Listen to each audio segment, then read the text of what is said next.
Hey guys, it's me Zain, and today I'm gonna show you 3 different types of orchids and their buds because it's pretty exciting.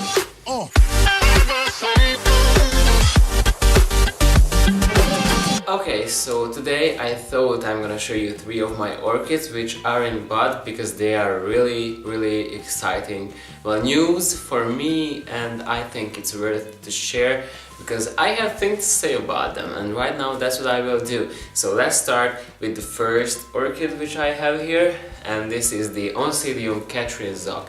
And you might already seen this in my Oncidium care video, and if you want to watch that video, click on the info card in the corner because I made a video about Oncidiums and basic on Oncidium care. This orchid was bought actually not by me but my mom because she liked this orchid, that it had 4 spikes, it was fragrant, and she bought it. And well, you know, with these new orchids the thing is the medium is already broken down, you had to repot them, and it was a very broken down medium for this orchid. I didn't even wait for the blooms to actually fade because it was a really bad condition, so I removed all the flower spikes and I repotted this orchid. It had 2 pseudobulbs, 1 bigger mature bulb and 1 seedling bulb. The plant didn't have enough energy to do anything, so it killed off the seedling bulb and it was left with only 1 bulb. And I was like, okay, right now it's your time to grow, so I put it in less light and I thought, okay, you will grow here, you will do good here, but I don't need blooms, so you will receive a little bit less light than Oncidium light. And well, it grew, and after that it rebloomed. From 1 pseudobulb in less light it rebloomed. Catherine Zoc, you're good, you're vigorous. I was really happy that it even rebloomed, and well, it wasn't a recovery, but it was on her way to its recovery. It wasn't a recovery, a full recovery, because it rebloomed with only 1 spike, and on 1 spike there were only like 6 flowers. And if you know the Catherine Zoc, it can rebloom with 4 spikes and several blooms. So it was just a slight showing off that yes, I'm capable of blooming, what do you think about me? I was like, okay plant. So after that I kept it in normal Oncidium light, I was feeding it with fertilizer and stuff like that. Well, I think this is a great recovery from that, because look at this tiny bush of leaves here. It has quite a good amount of leaves, and the newest pseudobulb actually rebloomed with not only 1 spike but with 3 spikes. 2 of the spikes has even branches, and there are a lot of flowers. And I think from 1 spike with 6 flowers going in like 1 year to 3 spikes with lots of buds, well, that's a great recovery. So I think it will do better and better if I keep caring for it as good as it's good for the plant. That was weird to say, whatever. So the Catherine Zoc actually showed me that how vigorous hybrid it is, and I really love it. When I was thinking about what video should I do, and I thought about this budding thingy, and I was like, okay, I will show you only buds. Well, the first flower is already opening. It's not fully open, it's like half opened right now. This is the flower which is half open. I will try to show you. Okay, here you go. Please focus on the bud. This is the first flower which is already like opening. Why I'm saying that? Well, it's because I can already feel her fragrance. The first bud is not even completely open, and it's 1 single bud. I'm keeping this flower on the windowsill, so it is a windowsill, and there are the curtains. So these sheer curtains actually hold that fragrance there in that window area. But this newly half-opened flower was capable of filling that space with the fragrance. I'm not even kidding. But okay, I have here 40 buds, so I think that's good, going from 6 to 40. I just love this fragrance. It reminds me of orchid shows. There are 2 orchids which remind me of orchid shows when there is about their fragrance. One is the Dendrobium nobile, that white one. Spring Dreamer pollen. I smell it and bang, orchid shows.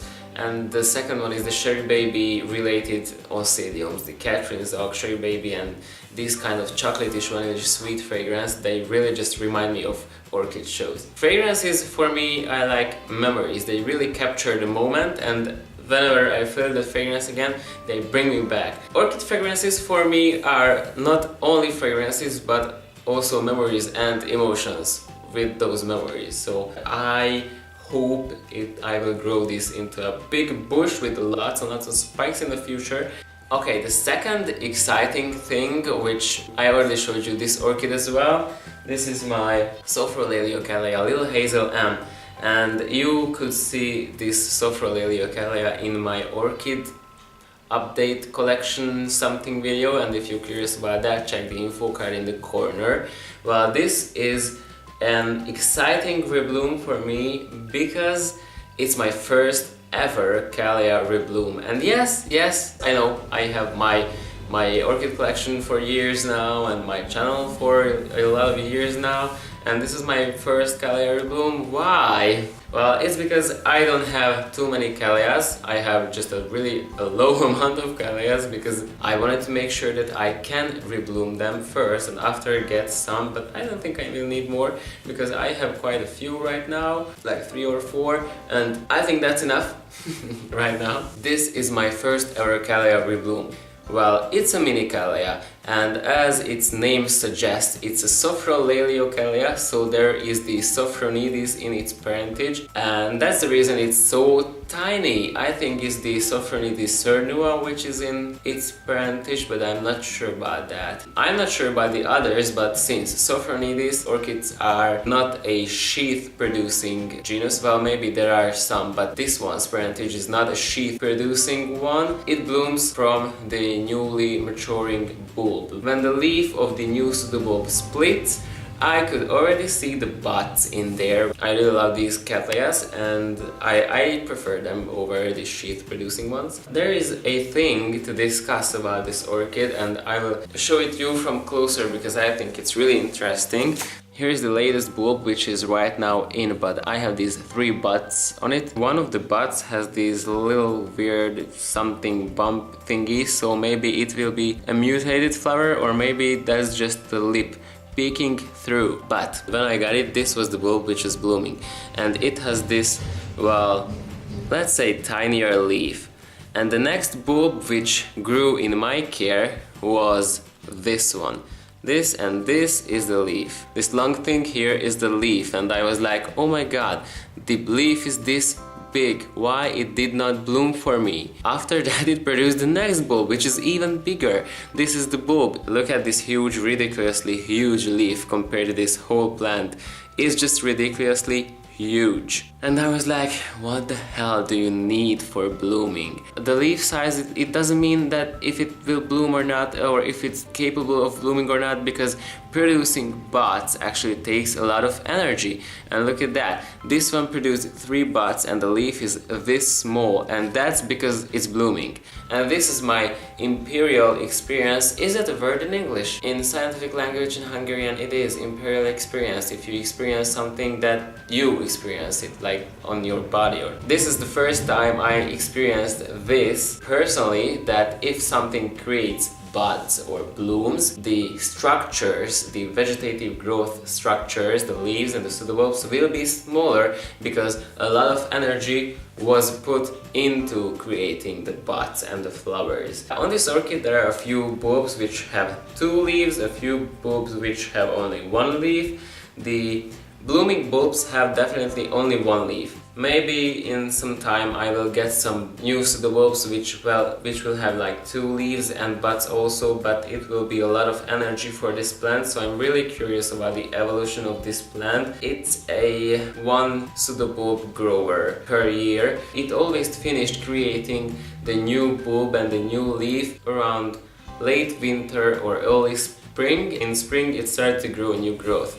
But right now it's really early with everything because it's just September, the end of September right now, and I already have like 3 buds, but maybe it's because it needs its time for blooming and then recovering from blooming, and it will start to grow again a new growth in late winter. But actually last time, or not last time, when I got it, it was in bloom and it was February, and right now it's September, so maybe there's a slight chance that it can bloom like more times per year. So we'll see what's gonna happen with this one. I'm really excited about these flowers because these flowers will be pure red and they will be tiny, and this is the cutest camellia ever. I cannot wait to show you this one in bloom. It's just really gorgeous, amazing. The only thing, it's not fragrant, but whatever. It makes up for with its size and with its willingness to live and its willingness to create new roots. And these tiny red flowers, they are super beautiful. I mean, there are quite a few tiny little callias with Sophronides in the parentage. I dislike their shape a little bit because there is some